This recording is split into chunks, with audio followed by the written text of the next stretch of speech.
Good morning, everybody, and welcome back to Coffee with Craig. This is our weekend edition. This is where we talk about firearms, firearms policy, firearms politics, in culture, you name it, movies, yada, yada, yada. We also help get you guys engaged into the fight. So please take a moment to like and share this video and this video feed. Now, we broadcast live Monday through Friday, but on Saturday and Sunday, well, it's pre-recorded, so that's what we're doing here today. So let's get into today's topic. Many of you may know that I recently did a piece on CNN. Now, I went into their D.C. office because I was in D.C. at the time, went to their D.C. studios. I went in and they interviewed me for about 15, 20 minutes. Now, of that, they wound up using about a 5-second snippet in the entire piece, right? And this was a total piece that was probably over 2-3 minutes, but they wound up only using about 5 seconds from me.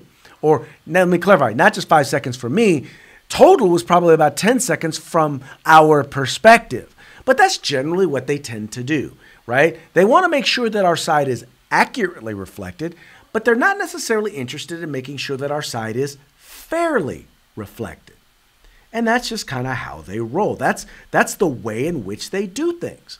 So they did this in another story, and I figured I would go ahead and I would share with you guys kind of my thoughts and my perspective about this particular story. Now, what they wanted to do is they wanted to bring a group of gun owners together, right? These are people who own firearms. And they wanted these folks to talk about how they felt after the Parkland shooting.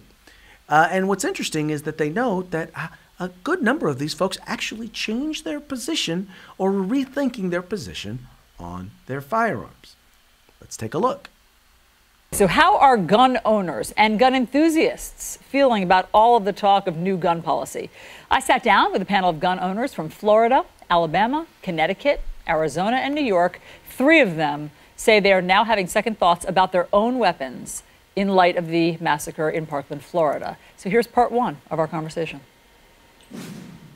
How many of you felt after the Parkland shooting that something was going to change, that Parkland was a tipping point? Show of hands.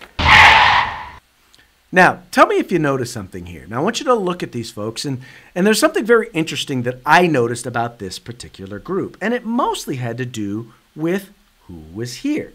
So let's talk about these folks. Now, this guy in particular, he just looks like John Q. Average citizen, right? He's just your average everyday guy, right? Guy off the street.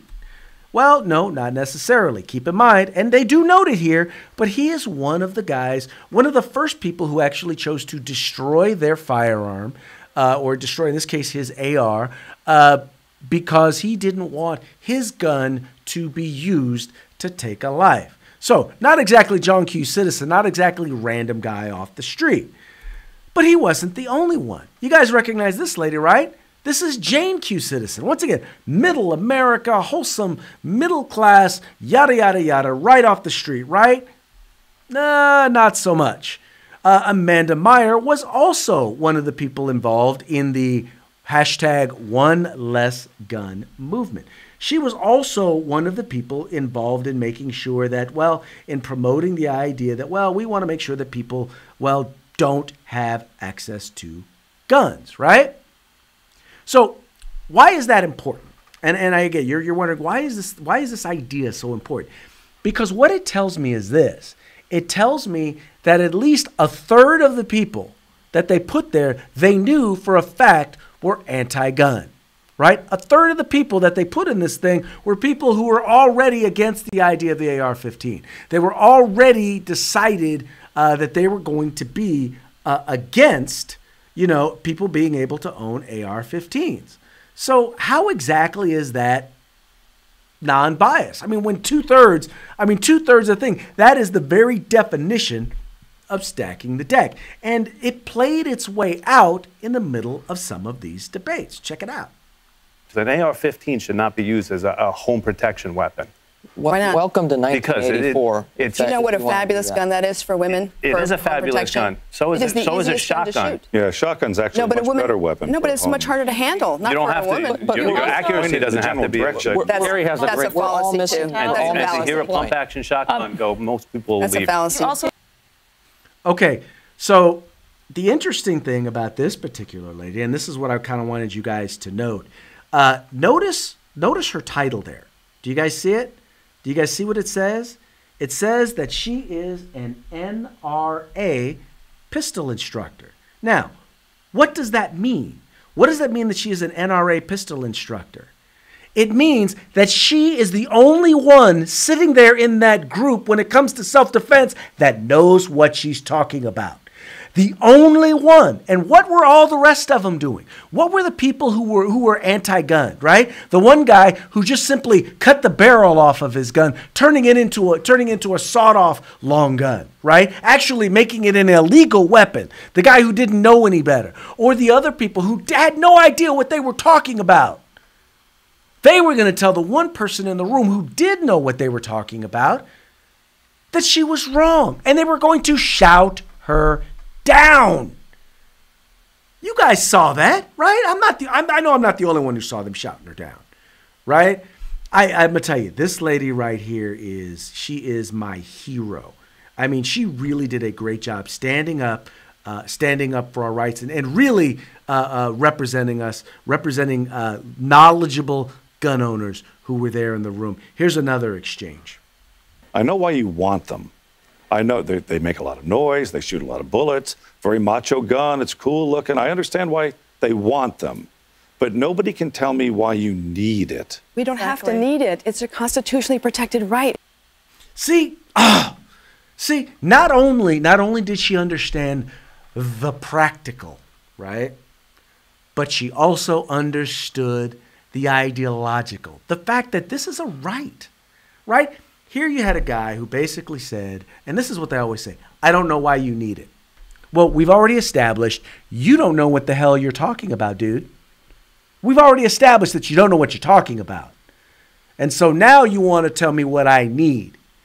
You don't know your ass from a hole in the ground, but you want to tell me what I need. Here it is, someone who's an NRA certified instructor who makes it clear. She's like, look, it's a great firearm for women. It's also a great firearm for the disabled. It is an excellent home defense weapon if that's what you choose. But here's the thing, and the one thing that any instructor will tell you when it comes to choosing a firearm, you have to choose a firearm that works for you, right?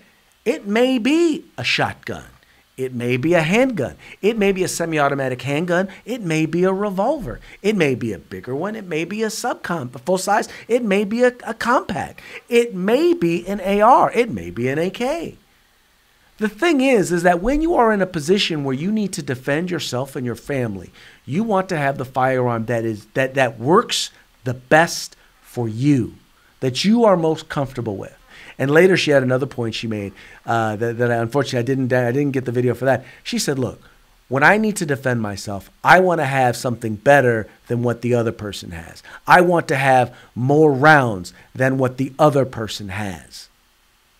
And that's what it comes down to, because guess what? The other guy's not going to worry about how many rounds are in his magazine. The other guy's not going to worry about whether or not his firearm has been classified an assault weapon. He's not really going to care. He's not going to care if it has a pistol grip. He's not going to care if it's registered or if it has a serial number.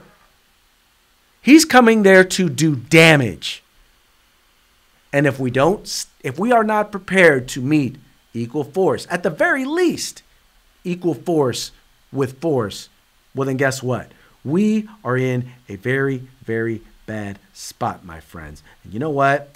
That, in the end, is what has got to change. We have to be in a position, folks, where we cannot let people tell us what's best for us, what our rights are. We know what our rights are. Our rights are enumerated right there in the Constitution. We know exactly what our legal rights are.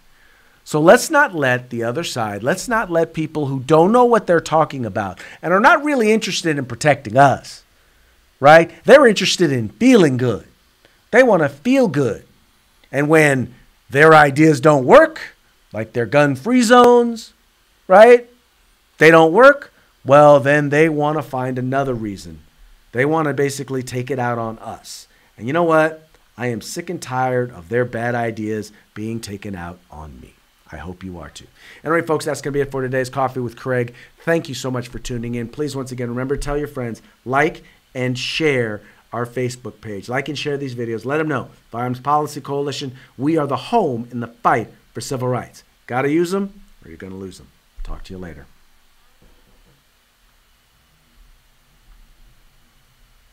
If you like our videos, follow, subscribe, like, and share.